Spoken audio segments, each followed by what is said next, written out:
నమస్తే welcome to current affairs light YouTube channel. ఇవాళ మన క్లాస్లో రీసెంట్గా జరిగినటువంటి కరెంట్ అఫైర్స్లో ఇంపార్టెంట్ కాన్సెప్ట్ నేర్చుకుందామండి. మీకు కనుక మా ఛానల్లో ఉన్నటువంటి వీడియోస్ అండ్ ఎక్స్ప్లెనేషన్ నచ్చినట్లయితే మా ఛానల్ లైక్ చేయండి, షేర్ చేయండి అండ్ సబ్స్క్రైబ్ చేయండి. Welcome to current affairs light YouTube channel. ఇవాళ మన కాన్సెప్ట్ వచ్చేసి ప్రధానమంత్రి సూర్యోదయ యోజన. సో రీసెంట్గా అయితే మన మోడీ గారు ఈ యొక్క పథకాన్ని స్టార్ట్ చేయడం జరిగింది. అసలు ఈ యొక్క ప్రధానమంత్రి సూర్యోదయ యోజన అనేటువంటి పథకం ఎందుకోసం వచ్చింది అంటే దాని ప్రాముఖ్యత ఏంటి, దాని ద్వారా గవర్నమెంట్ ఏం క్రియేట్ చేయబోతుంది అనేటువంటి విషయాల్ని మన యొక్క వీడియోలో చూద్దాం. సో ఇక్కడ ప్రధానమంత్రి సూర్యోదయ యోజన పథకం కింద ఏంటంటే సోలార్ ప్యానల్స్ని ఇంకా బెటర్గా అందరికీ అవగాహన కల్పించి అందరూ యూజ్ చేసుకునే విధంగా మన దేశం యొక్క పౌరుల్ని సోలార్ ఎనర్జీ వైపు మళ్లించడానికి ఈ యొక్క పథకం అనేది స్టార్ట్ చేయడం జరిగింది. అండ్ దీని యొక్క ముఖ్య ఉద్దేశం అయితే మనం రెన్యూవల్ ఎనర్జీ వైపు మనం మళ్ళాలి, మనకున్నటువంటి రిసోర్సెస్ ఏవైతే ఉన్నాయో, శక్తి వనరులు ఏవైతే ఉన్నాయో వాటిని వాడుకునే విషయంలో మనం జాగ్రత్త వహించాలి అని దీని యొక్క ముఖ్య ఉద్దేశం. అండ్ ఇక్కడ అయితే ప్రజెంట్ అయితే మన దేశంలో ఎంతమంది ప్రజలు ఈ సోలార్ ఇన్స్టాలేషన్స్ అనేవి పెట్టుకొని వాడుతున్నారు అనేటువంటి విషయం మీద తగినటువంటి డేటా అనేది లేదనమాట. సో ఆల్రెడీ కొంతమంది వాడుతున్నారు, బట్ పర్టికులర్గా ఎంతమంది ఇటువంటి సిస్టమ్ని యూజ్ చేస్తున్నారు అనేది తెలీదు. అందుకోసమే ఈ జనవరి 2024లో ప్రధానమంత్రి సూర్యోదయ యోజన అనేటువంటి ఒక పథకాన్ని తీసుకొని రావడం జరిగింది. అండ్ ఇక్కడ ఈ పథకం యొక్క ముఖ్య ఉద్దేశం ఏంటి? సో ఈ యొక్క పథకం యొక్క ముఖ్య ఉద్దేశం ఏంటంటే సోలార్ ఎనర్జీని అందరికీ అందుబాటులోకి తీసుకొని రావడం దీని యొక్క ముఖ్య ఉద్దేశం. అండ్ దాంతోపాటు ఎనర్జీ ఇండిపెండెన్స్ అనేది క్రియేట్ చేయడం. సో ఎనర్జీ ఇండిపెండెన్స్ క్రియేట్ చేయడం అంటే మనం ఎప్పుడైతే మన హైడ్రో ఎలక్ట్రిసిటీ ద్వారా వచ్చేటువంటి కరెంట్ని ఎక్కువగా వాడుతున్నామో అది గవర్నమెంట్కి కొన్నిసార్లు భారంగా మారుతుంది. అండ్ దాంతోపాటు మనం వాడేటువంటి కరెంట్కి మనం బిల్లింగ్ అనేది ఎక్కువగా చేస్తూ ఉన్నప్పుడు ఖర్చు అనేది పెరిగిపోతే అది దేశం యొక్క ఆర్థిక ప్రగతి మీద కూడా దెబ్బతీస్తుంది అనమాట. అండ్ ఇలా ఉండాలి అంటే మన దేశంలో ఉన్నటువంటి శక్తి వనరుల్ని మనం జాగ్రత్తగా వాడుకోవడం అనేది అవసరం అనమాట. అండ్ ఎన్విరాన్మెంట్ సస్టైనబిలిటీని తీసుకొని రావడం ఇందులో ముఖ్య ఉద్దేశం. మనం ఇక్కడ ఎక్కువ శాతం మన దేశంలో వాడుతున్నటువంటి కరెంట్ ఏదైతే ఉందో అది మనం కోల్ ద్వారా తీసుకుని వస్తున్నాం, అంటే బొగ్గు ద్వారా మన ఎనర్జీ అనేది క్రియేట్ చేస్తున్నాం. బట్ మనం ఎప్పుడైతే మన రిసోర్సెస్ని అంటే మన వనరుల్ని సోలార్ ఎనర్జీ వైపు మళ్ళిస్తామో అది మన ఎన్విరాన్మెంట్ని కూడా కాపాడుతుంది అనమాట.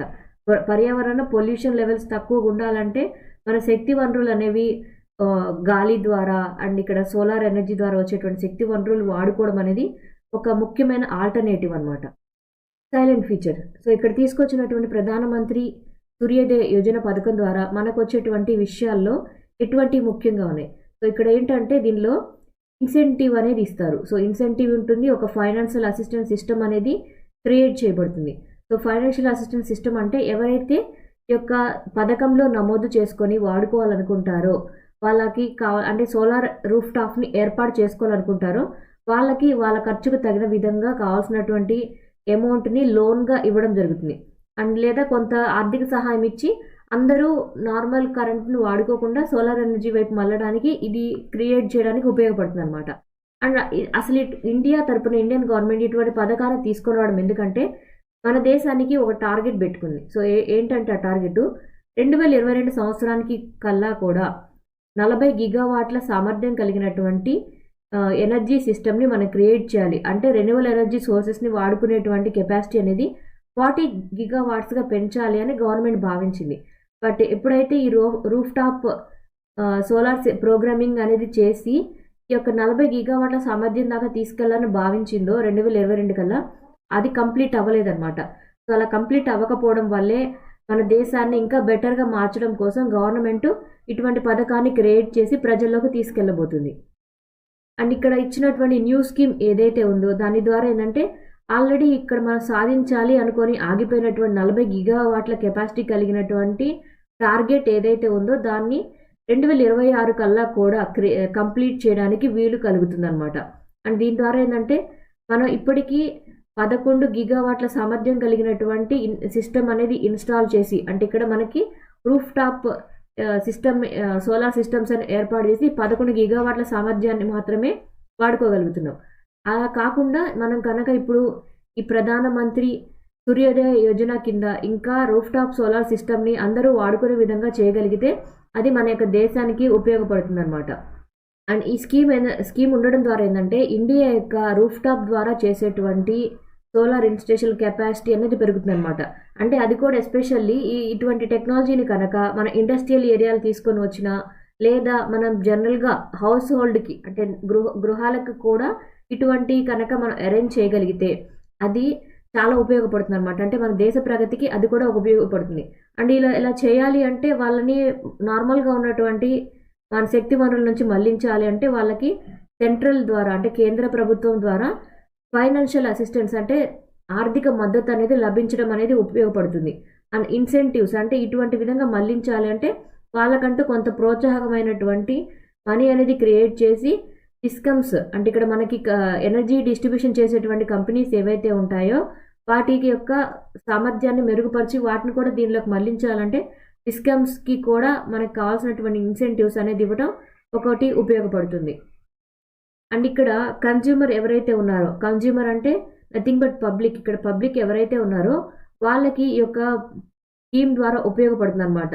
ఎలా అంటే డిస్కమ్లని ఇందులో ముందుగా ముఖ్యంగా ఉంచుతున్నారు. సో డిస్కమ్స్ యొక్క ప్రాజెక్ట్ని తీసుకొని వచ్చి వాళ్ళు ఎవరైతే సోలార్ రూఫ్ టాప్ government.in అనేటువంటి దానిలో నమోదు చేసుకుంటారో వాళ్ళు ఏంటంటే వాళ్ళు డిస్కమ్లతోటి కాంటాక్ట్లో ఉండి వాళ్ళ హౌస్ మీద కావచ్చు లేదా వాళ్ళ యొక్క బిల్డింగ్స్ మీద ఒక రూఫ్ టాప్ సోలార్ సిస్టమ్ అనేది క్రియేట్ చేసుకుంటారు. So roof top solar system అనేది క్రియేట్ చేసుకున్నప్పుడు డిస్కమ్స్ వాళ్ళు ఏం చేస్తారంటే వాళ్ళకి కావాల్సినటువంటి టెక్నాలజీ ఇష్యూస్ కనుక రాకుండా ఒక నెట్ మీటర్ అనేది ఏర్పాటు చేసి వాళ్ళకి సోలార్ సిస్టమ్ని ఏర్పాటు చేసుకోవడానికి కావాల్సినటువంటి మొత్తం ఫెసిలిటీస్ అనేవి క్రియేట్ చేసి ఇస్తారు. సో నెట్ మీటరింగ్ అంటే ఇక్కడ ఏం లేదు, బిల్లింగ్ మెకానిజం చేయడానికి అవసరమైనటువంటి ఒక ఎలక్ట్రిక్ సిస్టమ్ అనేది దానిలో ఇన్స్టాల్ చేస్తారనమాట. అంటే సోలార్ ఎనర్జీని క్రియేట్ చేయడానికేమో సోలార్ ప్యానల్స్ అనేవి ప్రతి ఇంటి మీద వాళ్ళు ఎవరైతే నమోదు చేసుకున్నారో వారి ఇంటి మీద వాళ్ళు ఇన్స్టాల్ చేస్తారు.